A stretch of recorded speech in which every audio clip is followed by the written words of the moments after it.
जय मल्हार, जय अहिल्या. महाराष्ट्रातील माझ्या 21 तारखेनंतर कदाचित कालचा दिवस गेला आणि आज पुन्हा एकदा आपणा सर्वांपुढे या लाईव्हच्या माध्यमातून काही गोष्टी बोलायच्या असतात. कारण माझी इच्छा असते की महाराष्ट्रातील माझ्या तमाम धनगर बांधवांना, भगिनींना, सर्व मेंढपाळ बांधवांना मला जे वाटते ते मी त्यांच्याशी चर्चा करावी, त्यांना माझं मत सांगावं, माझी भूमिका मांडावी. कदाचित माझी भूमिका कुणाला आवडतही नसेल, कुणाला आवडत असेल, कुणाला योग्य वाटत असेल, कुणाला अयोग्य वाटत असेल. आणि ती भूमिका मांडत असताना काही रिकामटेकडी जी बसलेली असतात, ज्यांना काम धंदे नसतात, काय करायची इच्छा नसती, जी चांडा चौकडी असतात ना गावातली, ती मग उगाच काहीतरी काम धंदे नाही, मग त्यांच्या बोटाला वळवळ आली की टाकतात कमेंट्स काहीतरी. स्वतःला तर काय करता येत नाही, म्हणजे स्वतःचं ठेवायचं झाकून आणि दुसऱ्याचं बघायचं वाकून, अशी काय असतात. त्यांच्यावर मला बोलायचं नाही, कारण त्यांची लायकी नाही मी त्यांच्यावर बोलावं म्हणून. आणि त्यांचा तेवढा आवाका पण नाही की त्यांनी माझं ऐकून घ्यावं म्हणून. मी ह्या गोष्टी मांडत असताना ह्या सर्व गोष्टी मी ज्यावेळेस 21 तारखेला 20 तारखेला रात्री मी काही 2 लाईव्ह झाली माझी. पहिले लाईव्ह ह्याच्यासाठी झालं की 21 तारखेचा जो मुंबईला मोर्चा निघणार होता आणि सर्व आपल्या समाज बांधवांना आवाहन केलं, सर्वांनीच केलं, खास करून दीपक भाऊ बोराडे ज्यांनी हे आयोजन केलं होतं. त्याच्यानंतर 21 तारखेच्या 4-5 दिवस अगोदर माझं एक लाईव्ह होतं. सर्वांनी लाखोंच्या संख्येने निघा, एक जातीसाठी लढत असताना असा आपल्या समाज बांधवांच्या मागे आपण उभं राहणं, आपण त्यांना त्या ठिकाणी पाठबळ वाढवणं, त्यात सहभाग होणं, हे आपलं काम नव्हे तर हे आपलं कर्तव्य आहे. ठीक आहे, राजकारण करताना काय आपल्याला आयुष्य पडले, राजकारणात आपली काय अवस्था आहे, आपण कोणत्या स्थानावर, हे गेले अनेक वर्षाचा इतिहास आहे. विधानसभेला बघितलं, लोकसभेला बघितलं, महानगरपालिकेला बघितलं, नगर परिषदेला बघितलं, नगरपंचायतीत बघितलं, की जी महाराष्ट्रातली आपली संख्या आहे त्या संख्येनुसार आपल्याला किती वाटा मिळतोय त्याचं बघितलं तर 1% सुद्धा वाटा नाहीये. त्या गोष्टीत मला बोलायचं नाही, कारण प्रत्येक जण आपापल्या पक्षाचे आहेत, जे आपापल्या पक्षाचं काम करतात. मग आम्ही खरं बोललं की त्यांच्या बुडाला आग लागती, कारण बरं बोललं की त्यांना खूप वाहवा वाटती. छाती 64 72 इंच होती त्यांची, म्हणून मला तसलं बरं बोलणं आवडत नाही, मी खरं बोलतो. आता हे सगळं करत असताना 21 तारखेला मी पण मुंबईला येणार. मी म्हटलं सर्वांनी ताकदीने चला, लाखोंच्या संख्येने यायलाच पाहिजे होतं. आणि त्याच्यानंतर दीपक भाऊ बोराडे येणार आहेत, नाही येणार आहेत, का जायचंय का नाही, 20 तारखेच्या रात्रीपर्यंत हा संभ्रम होता, कारण दीपक भाऊनी तशी भूमिकाच मांडली होती. आणि हे सगळं करत असताना महाराष्ट्रातला ज्यावेळेस समाज हा पूर्ण तयारीनिशी लढायला तयार झालता आणि पूर्ण आता 21ला हे पिवळं वादळ पूर्ण ताकदीने हा सुनामी धनगरांचा मुंबईच्या दिशेने आगेकूच करणार होता, तेवढ्यात कुठेतरी दीपक भाऊंच्या भूमिका बदलायला लागल्यामुळे आम्ही पण संभ्रमात पडलो, नेमकं करायचं काय. आणि मग मी ते लाईव्ह केल्यानंतर कोण म्हणलं बाबा नुसतं फेसबुक लाईव्ह करून चालत नाही, कोण म्हणलं तुम्ही असं बोलताय, परंतु तसं बोलण्यापेक्षा तुम्ही प्रत्यक्षात या समोर. मला या लोकांना सांगायचंय, घनश्याम बापू हक्के एखाद्या ऑफिसमध्ये गाडीमध्ये लाईव्ह करत जरी असला तर लाईव्ह करत असताना जे बोलतो ते प्रत्यक्षात पहिल्यांदा करून दाखवतो. माझ्यावर अनेक केसेस आहेत, मी पहिल्यांदा पण सांगितलं. मला अनेक पोलिसांच्या नोटीस आलेल्या आहेत आंदोलनासाठी. मी एकही माझ्यावर असणारी केस, एकही असणारे माझ्यावर जेवढे पण गुन्हे दाखल झालेत, हे कधी मी स्वतःच्या स्वार्थापोटी नाही तर माझ्या जातीसाठी, माझ्या समाजासाठी केलेले, माझ्या मित्रपरिवारासाठी माझ्या अंगावर झालेले. स्वतःच्या स्वार्थासाठी कुठेतरी कुणाची जमीन बळकवली आहे, कुठेतरी कुणाला धमकी दिली आहे, खंडणी, असला एकही गुन्हा आजपर्यंत, असली छपरी आणि फालतू कामं मला आवडत पण नाही. माझ्यावर 353 पासून अनेक गुन्हे आहेत, फक्त माझ्या जातीसाठी. प्रत्यक्षात रस्त्यावर उतरून लढाई करणारा जर का मला सगळ्यात जर का आवड जास्त आहे तर रस्त्यावर 2 हात करायची, मोबाईल थोबाडापुढे धरून लाईव्ह करून आणि रूम मध्ये बसून लाईव्ह करायचं आणि चला आता निघायचं म्हणून मोबाईल स्विच ऑफ करून बसायचं आणि आपल्या बांधवांच्या झाणाऱ्या हाल अपेक्षा बघत बसायचं. आणि स्विच ऑफ केल्यानंतर मग त्यांना कोण सांभाळणार, त्यांना कोण बघणार, म्हणून बघतील ते त्यांचं. असला घनश्याम बापू हक्के नाही. जे बोलतो ते करतो. जर का मी म्हटलं मला आपल्याला रास्ता रोको करायचा आहे, तर ते रास्ता रोको करत असताना सर्वात पुढे हा घनश्याम बापू हाके असतो. मोर्चा काढायचा तर मोर्चाच्या सगळ्यात पुढे मी असतो. नोटिसा बिटीसा किंवा परवानगीला जे पत्र व्यवहार करतो ते पत्र व्यवहार माझ्या नावाने स्वतः असतो. का? कारण की माझ्यामुळं जरी जातीसाठी लढत असलो मी, तरी माझ्या धनगर बांधवांना एकही त्रास नाही झाला पाहिजे, एकाही भगिनीला त्रास नाही. नाहीतर तुम लढो हम कपडे सांभाळते म्हणजे आमच्या बांधवांना तोंडाला द्यायचं आणि आपण निवांत बसायचं. ही असली भूमिका घनश्याम बापू हाकेने कधी घेतलेली नाही. लक्षात घ्या, जे पण घेतो ना ते जातीच्या भल्यासाठी. काय वाटेल ते झालं ना, माझं होऊ देत गुन्हे माझ्यावर, पोलिसांनी मला नोटिसा बजावू देत, होऊ देत. परंतु चुकीचं काही स्वतःच्या स्वार्थासाठी अनेक हजारो बांधवांना पोलिसांच्या तोंडाला द्यायचं आणि त्यांचे नाहक बळी घालायचे, असली भूमिका घनश्याम बापू हाकेने कधी केलेली नाही. मी काही तुम्हाला रेकॉर्डिंग ऐकवतो आज, जे मला म्हटले ना 21 तारखेला तुम्ही का नाही आलात. मला काही जण म्हटले तुम्ही 21 तारखेला का नाही आलात. मला 20 तारखेला 2:30 वाजेपर्यंत मला फोन चालू होते आणि 20 तारखेला 2:30 वाजेपर्यंत फोन चालू असताना मला काही बांधवांचे फोन येत होते. 21 तारखेला पहाटे 7 वाजल्यापासून काही पोलीस स्टेशनला, काही टोल नाक्यावरती, काहींना पोलिसांनी अटल सेतूपाशी गाड्या अडवल्या होत्या. आणि हे सगळं करत असताना त्यांची काय अवस्था झाली हे मी तुम्हाला ऐकवतो, जरा तुम्ही ऐका आणि मग तुम्हाला काय वाटतंय ते तुम्ही सांगा.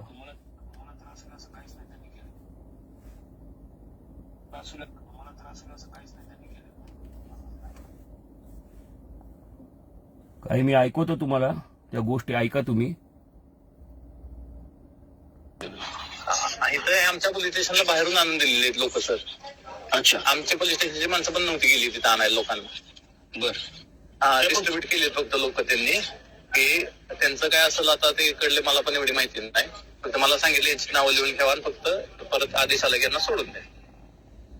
काय झालं साहेब माहितीये का, म्हणजे मला एवढं सांगायचं होतं की ही सगळे 300-400 किलोमीटर लांबून आलेली लोक, रातभर प्रवास. बरोबर आहे की म्हणजे ना त्यांचं बाकीचं काहीच नाही सकाळपासून त्यांचं. नाही, यांचे आम्ही आता जेवणाची वगैरे सोय केली इथं, काय नाही यांना जेवण वगैरे आणून दिले. काय अडचण येत नाही ते. माझी एवढीच विनंती आहे, कार्यकर्त्यांना आम्ही सगळ्यांना सांगतो फोन करून प्रत्येक पोलीस स्टेशनला की बाबा ज्यांनी त्यांनी व्यवस्थित आपापल्या घरी जावा. कोर्टाचे आदेश येईल त्यावेळेस मग आपण आंदोलनाची दिशा. फक्त माझं एवढंच म्हणणं आहे की त्यांना तुम्ही लवकरात लवकर ऑर्डर. 100% आम्ही पण आमच्या बाजूने सहकार्य करतो, तुम्ही पण सहकार्य करू. हो 100% ओके. असे अनेक तुम्हाला मी ऐकवतो की ज्याच्यामध्ये तुम्हाला कळेल. हॅलो, नमस्कार. पोलीस हेड कॉन्स्टेबल सातपुते बोलतो, बोर्डा पोलीस स्टेशन. धनगर समाज संघटनेचा प्रदेशाध्यक्ष बोलतोय घनश्याम बापू हाके. नमस्कार. नमस्कार, बोला साहेब. सकाळी 7 वाजल्यापासून माझ्या समाज बांधवांना थांबवले तिथं पोलीस स्टेशन मध्ये. काय कारण समजू शकेल का? नाही सर, 7 वाजता नाही आले ते. बरं 8 वाजता 9 वाजता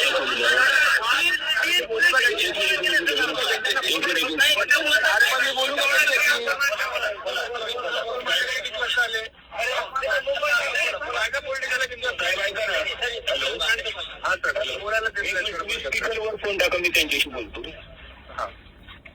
तुम्हाला त्रास. हॅलो,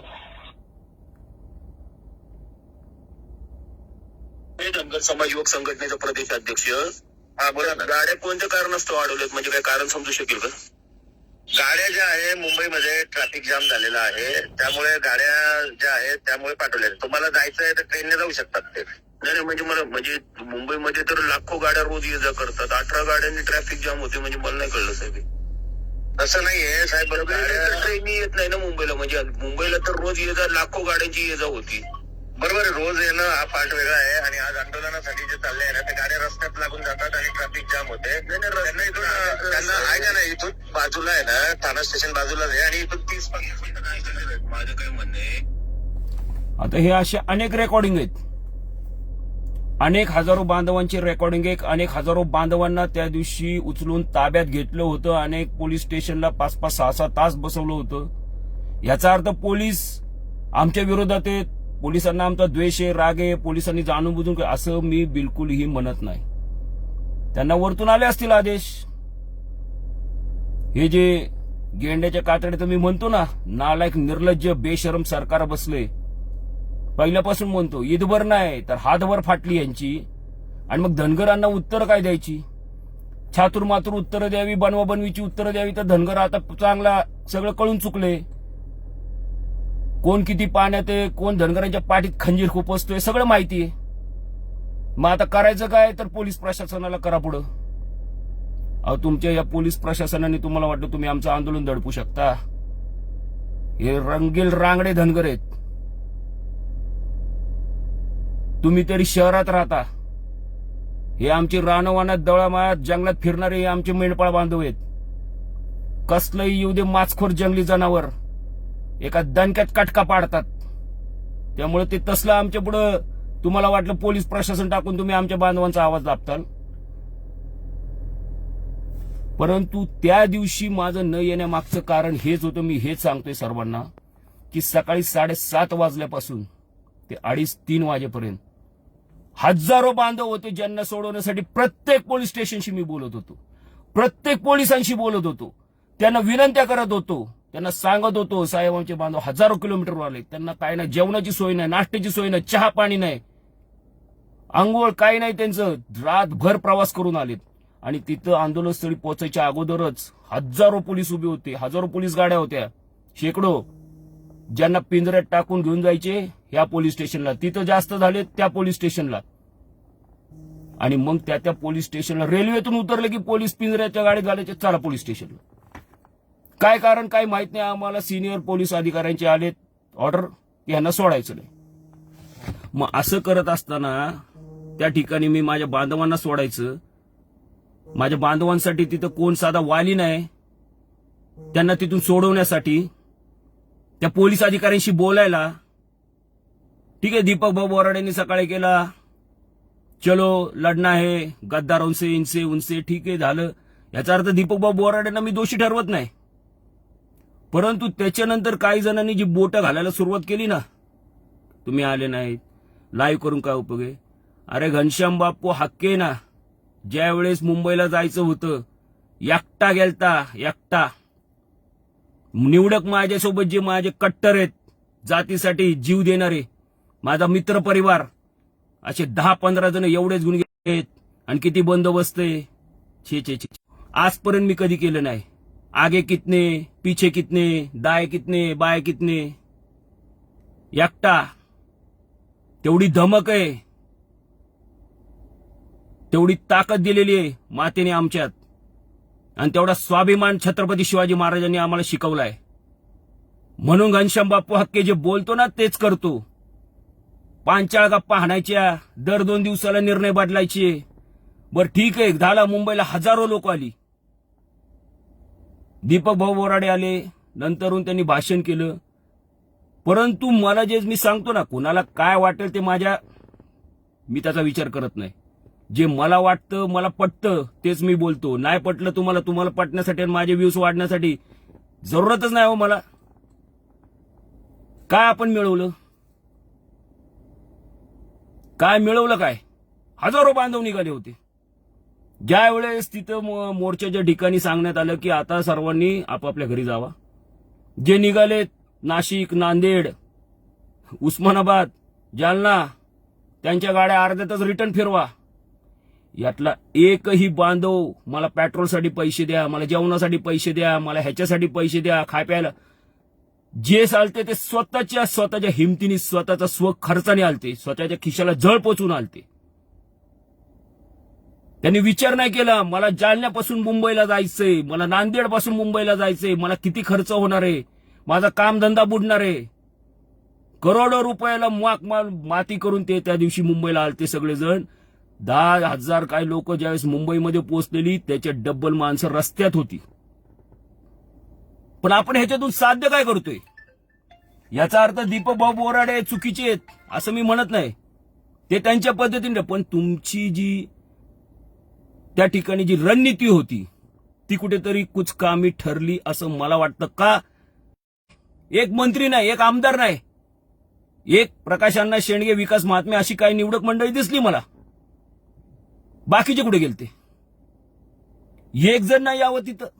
मग आपण जायचं, त्याच्या घोषणा द्यायच्या, झेंडे फडकवायचे, भांडरा उधळायचा, छाताडावर बसतो, नरडीचा घोट घेतो, थाया थाया नाचतो सरकारच्या. हे नुसतंच हे बोलून काय होणार हो? आणि मग चालायचंच होतं ना, तर मग तिथून उठायचं नव्हतं शेवटपर्यंत. आपण काय होईल ते होईल. या नोटिसा बिटीसा असल्या किती नोटीस आहेत हो या राज्यकर्त्यांवर. हे पक्षाचे नेत्यांना ज्यावेळेस यांच्या पक्षाच्या ज्यावेळेस निवडणुका निघतात प्रचाराच्या, चौका मेन चौकात सभा घेतात, मेन रस्त्यावरून रॅली काढतात, का नाही गुन्हे दाखल होत त्यांच्यावर. परवा दिवशी महानगरपालिकेच्या निवडणुकीच्या दिवशी अनेक नेत्यांचे आम्ही स्वतः डोळ्याने 5-5 तास ट्रॅफिक जाम. रस्त्याने काय तर यांची रॅली निघाली, प्रचार रॅली निघाली यांची. का त्यावेळेस का नाही तुम्हाला वाटलं त्यांच्यावरती गुन्हे दाखल करा, आयोजकांवर गुन्हे दाखल करा? तेव्हा नाही नोटिसा पाठवता आल्या, तेव्हा नाही गाड्या अडवता आल्या.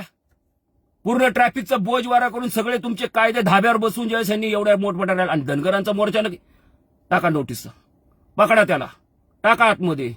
अहो आमची वयस्कर 50-60 वर्षाचे आमचे बांधव गृहस्थ वयोवृद्ध यांना सुद्धा तुम्ही त्या ठिकाणी 5-6 तास बसवलं.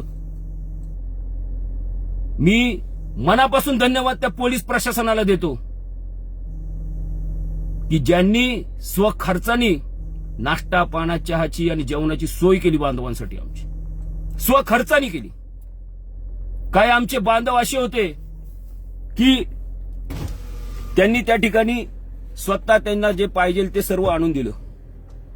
पाण्याची सोय केली, जेवणाची सोय केली, नाश्त्याची सोय केली. काय त्यांचा स्वार्थ होता? काय त्यांना वाटत होतं? त्यासाठी केलं त्यांनी?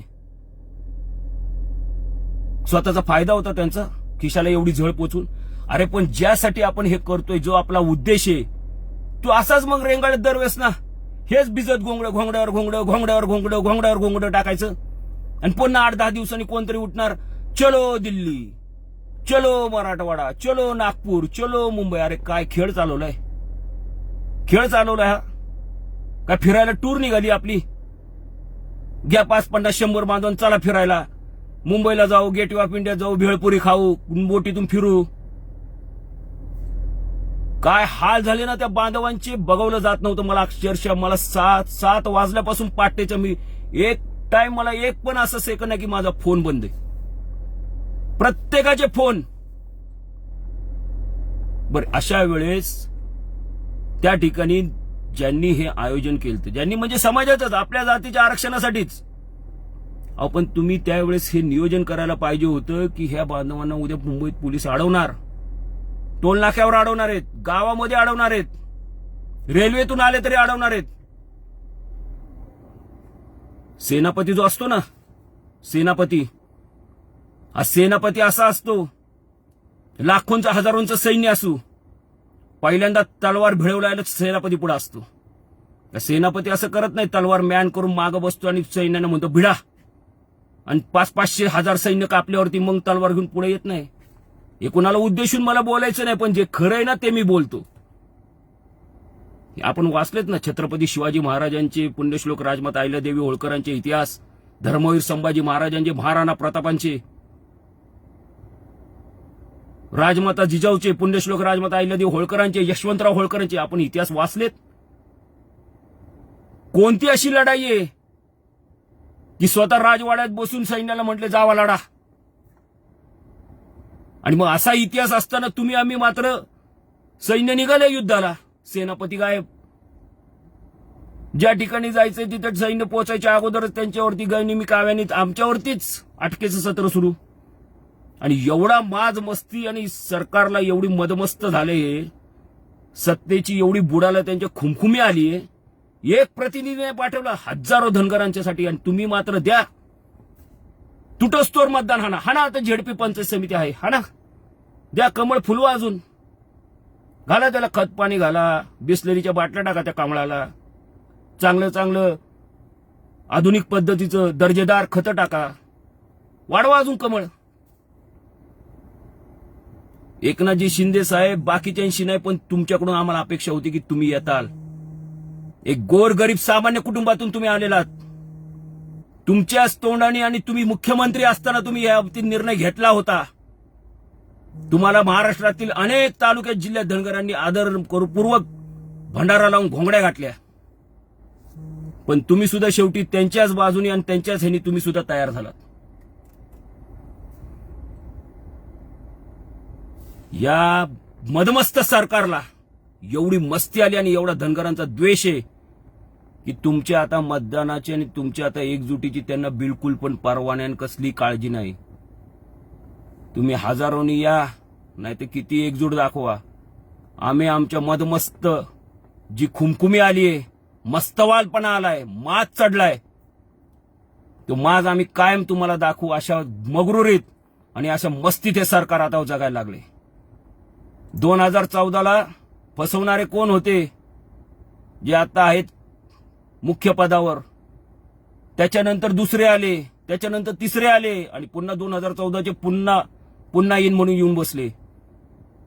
आणि त्यांच्या पुढं जे आरक्षणासाठी त्यांच्या विरोधात बोलत होते तेच त्यांच्या पाया धरून पाणी पितायत. हे आमचे दलालो, कुणाला नाव उठून उपयोग नाही. आमचे दलाल भडवे, पुन्हा बोलतो भडवे, स्वार्थासाठी, स्वतःचा संती साधूपणा करण्यासाठी. आणि हाच खेळ करायचा तर कशाला सारखं धनगर आरक्षणासाठी आमच्या बांधवांना तुम्ही वेटीस धरताय. प्रत्येक वेळेस उठायचं, चला आंदोलन करू. प्रत्येक वेळेस उठायचं, चला मोर्चा.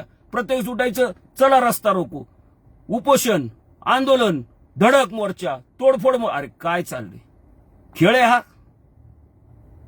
आणि मग आम्ही तुम्ही का नाही? अरे काय येऊन करू?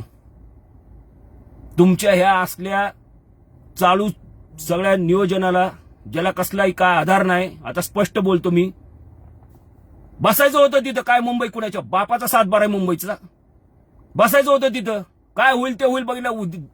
त्या दिवशी जर का थोडा तुम्ही धीर धरला असता, ठीक आहे, पोलीस प्रशासन पूर्ण तयारीने आलतं ना. खंबाटकी घाटात ज्यावेळेस आम्ही 7 तास आमच्यावर पण आलते, शेकडो पोलीस उभे होते पूर्ण तयारीने लाठीचार्ज करायला.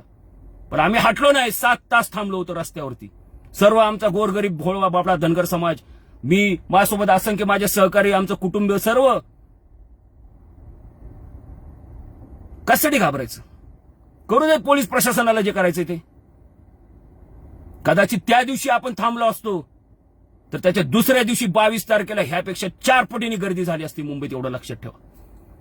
आणि सरकारने, सरकारच्या बापाला नाही, अख्खं मंत्रिमंडळ तिथून तुम्हाला विचारलं असतं काय तुमच्या मागण्यात सांगा.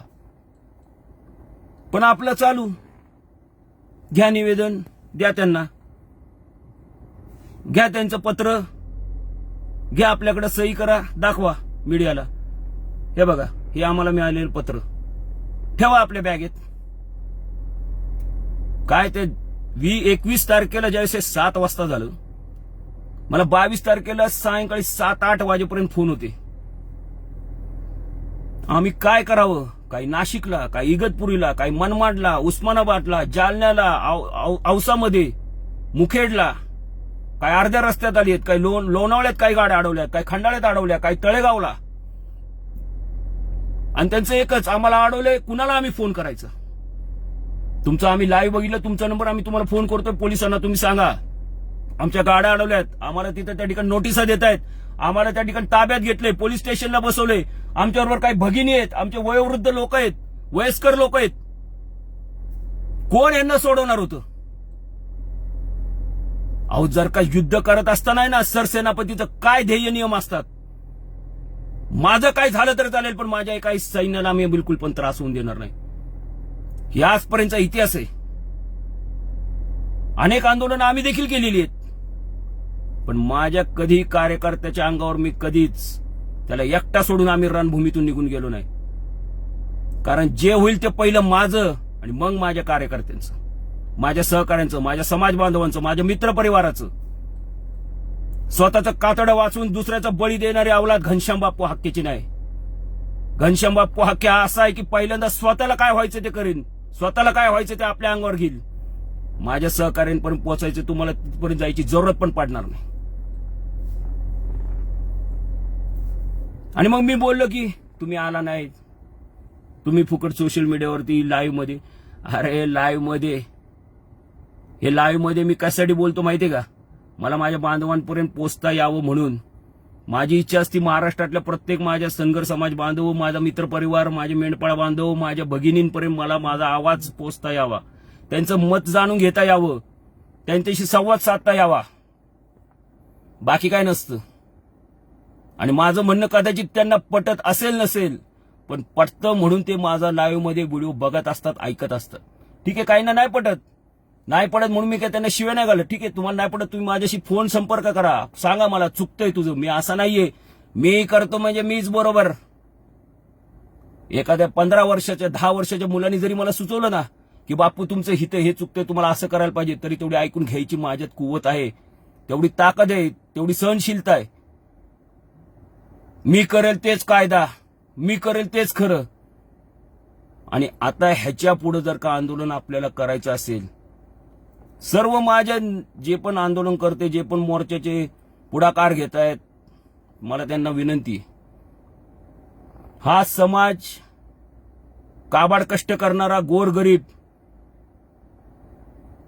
कुठेतरी जाऊन एक दिवसाचं आपलं कसं गुजारा होईल या हिशोबाने काम धंदे करून जगणारा हा समाज आहे. बलाढ्य आर्थिक बाजूनी गडम गच्च असा आमचा समाज नाहीये. तुम्ही दरवेळेस जर का काहीतरी सांगून नेताल, काहीतरी तिथं करताल आणि परत चलो आपने अपने घर में, तर हे सगळं करत असताना मला आता ह्याच्या पुढे एकच सांगायचं की बांधवांनो, निर्णय तुम्ही घ्या. आता मला कुणावर टीका करायची नाही, पण हेच जर का असं करायचं असेल दरवेळेस, तर कशाला आंदोलन करताय तुम्ही?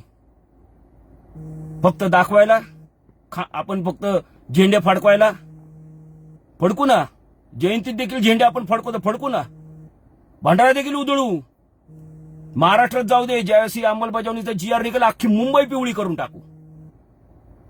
परंतु ती लढायची तर ताकद पहिल्यांदा तयार होऊ देत. तेवढं आपलं सैन्यामध्ये तसं तुम्हाला सेनापती तर भेटला पाहिजे. आता ह्याच्या पुढे जर का तुम्हाला लढाई करायची असेल आणि कुणाला जर का ह्याच्यामध्ये पुढाकार घेऊन करा, आम्ही तुमचे कार्यकर्ते म्हणून तुमच्या मागे तुम्ही सांगाल ते काम करू, फक्त आमच्या जातीसाठी. परंतु आता जर का युद्ध जर का करायचं असेल तर एक तर जिंकायचं, नाही तर शत्रूचा नायनाट करून यायचा. ह्या हिशोबाने लढायची तयारी असेल तरच आता याच्या पुढं ह्या आंदोलनाच्या युद्धामध्ये सर्वांनी सहभागी व्हा. माझं आता तुम्हाला खुलं आव्हान आहे. आणि आता मुंबईकडे जायचंय, दिल्ली लांब राहिली, दिल्लीचा कोणी विचार पण करू नका. आता मुंबईला जायचंय तर हजारो नाही, लाखोंच्या संख्येने तेवढी तयारी असेल तुमची, आहे तुमची तेवढी धमक. परंतु मला एक सांगायचंय की आजच्या या आंदोलनामध्ये 21 तारखेच्या सगळ्यात जास्त जर का कुठली जर का एकजूट दिसत होती तर ती मराठवाड्याची. हे जाहीरपणे मी सांगतो. अख्ख्या पोलीस प्रशासनातील आधी गुप्त वार्ता हा विभाग असतो, कुणालाही विचारा तुम्ही, कुठलाही आपल्या समाज सगळ्यात जास्त ताकद मराठवाड्याची होती. का बरं पश्चिम महाराष्ट्रातून का नाही आले आपले बांधव? आता तुम्ही म्हणता तुम्ही तरी कुठे आलता, बरोबर ना? आता सुरू होईल ना थोड्या वेळात, तुम्ही तरी कुठे आलता? अरे बाबा, जर का सगळेच आज जाऊन बसले असते तर आपल्या ह्या बांधवांना सोडणार कोण? ह्यांची कोण मदत करणार? 6-6, 7-7 तास यांना आतमध्ये ठेवलेलं कोण? त्यांना काय उत्तर देता येत होतं? काय सांगणार? बरं, दुसरं तुम्ही रिसिव्ह कॉपी जी देताय पोलीस प्रशासनाला, तिथं कमिशनरांना, की आम्हाला परवानगी मिळावी, आणि त्याच्यावर त्यांनी रिसिव्ह तुम्हाला कॉपी दिली. आपले बांधव पण का असे वेड्यागत वागतात मला माहितीच नाही. ती कॉपी तुम्ही सरळ सोशल मीडियावर टाकताय, परवानगी मिळाली, चलो लोडो. अरे काय, एवढं तर आपल्याला कळायला पाहिजे, परवानगी कशाला म्हणतात, रिसिव्ह कॉपी कशाला म्हणतात. आणि हे जे असलं काहीतरी लोकांमध्ये गैरसमज पसरवत आहेत, ह्याच्यामुळे आपला भोळा बाबडा समाज पण भरकटत जातो. मग माझा अनेक म्हणजे महेश बिडगरशी, बहिराम तात्या कटके, अक्षय आटोळे, अनेक विष्णू कुराडे, आमचा भरपूर असे महाराष्ट्रातली सगळ्यांशी माझी सारखी चर्चा होत होती. तिथली काय परिस्थिती, तिथं काय झाले. आझाद मैदानावरती हजारो लोक जमली आहेत, कोणच बोलायला नाही. ना तिथं लिगली वकील टीम आहे, ना तिथं कोण बाबा त्यांचं अजून कोण बाबा सहकार्य आहेत आपले ह्या आरक्षणाच्या ह्याच्यात बाबतीत बोलणारे, काहीच नाही. पोलिसांनी चारही बाजूनी वेढा टाकलाय आणि आमचा समाज त्याच्यामध्ये फसलाय. काय करायला पाहिजे होतं अशा वेळेस तुम्हीच सांगा.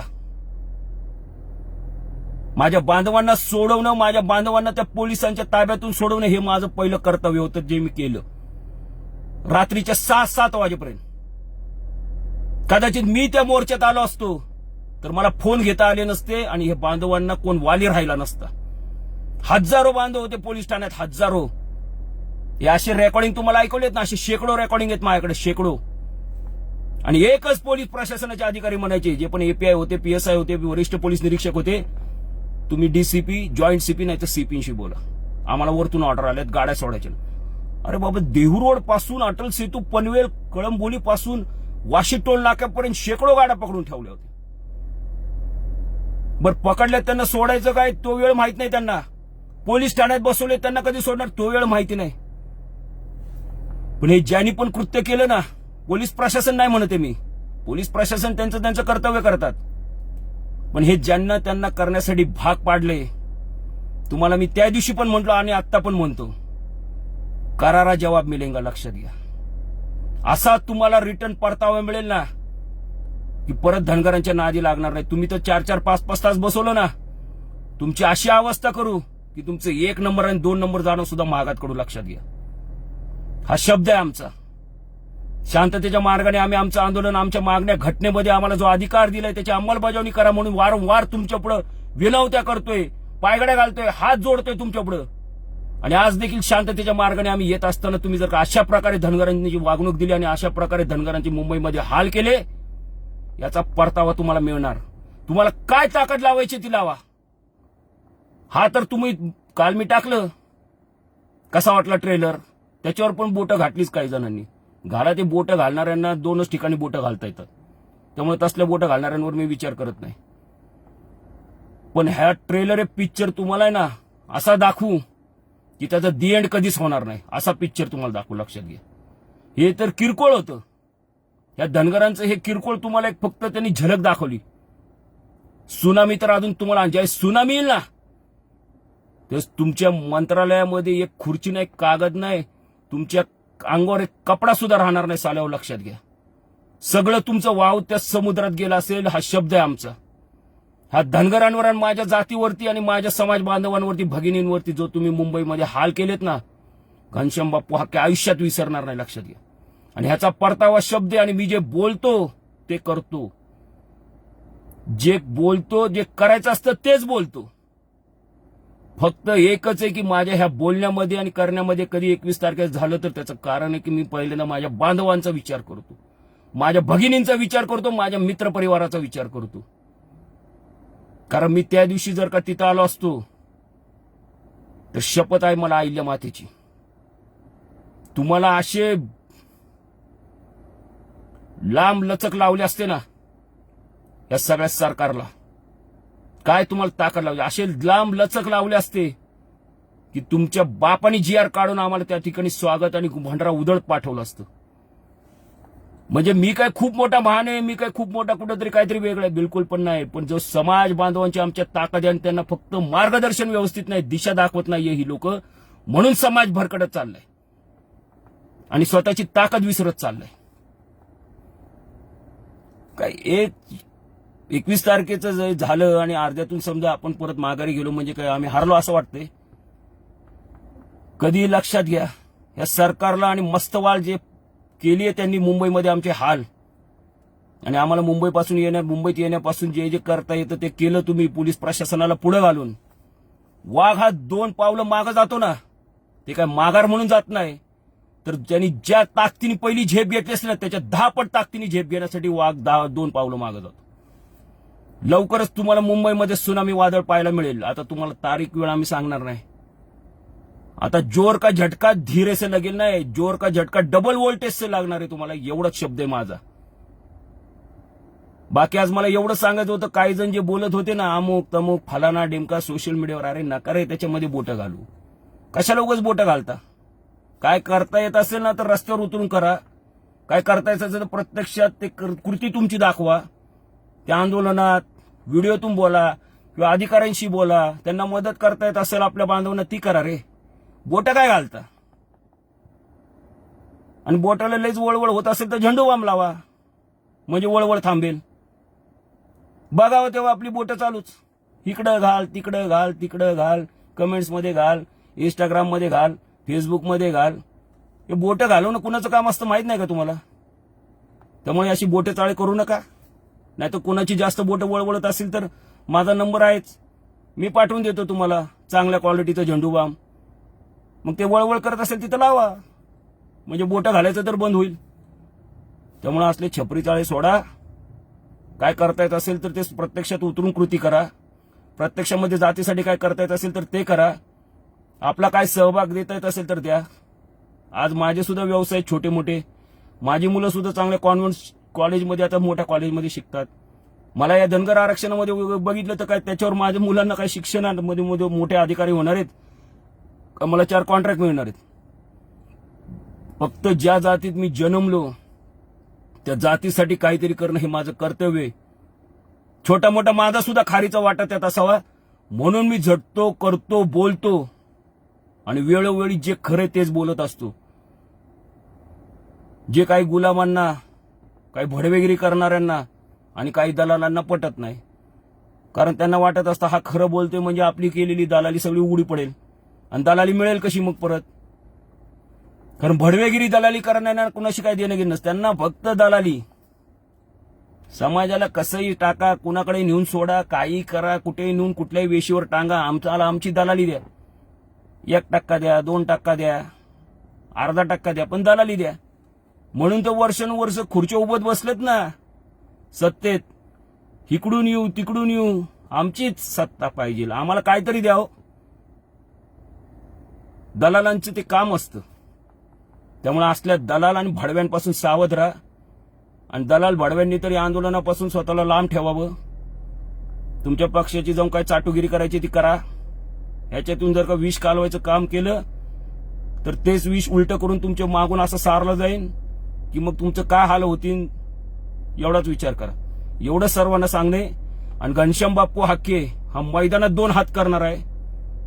लाईव्ह फक्त मी माझ्या भावांशी संवाद साधण्यासाठी, माझ्या भगिनीशी, मित्रपरिवाराशी मला जे बोलायचे ते मी त्यांच्याशी संवाद साधण्यासाठी बोलतो. एवढंच सर्वांना सांगायचंय. जय मल्हार, जय अहिल्या.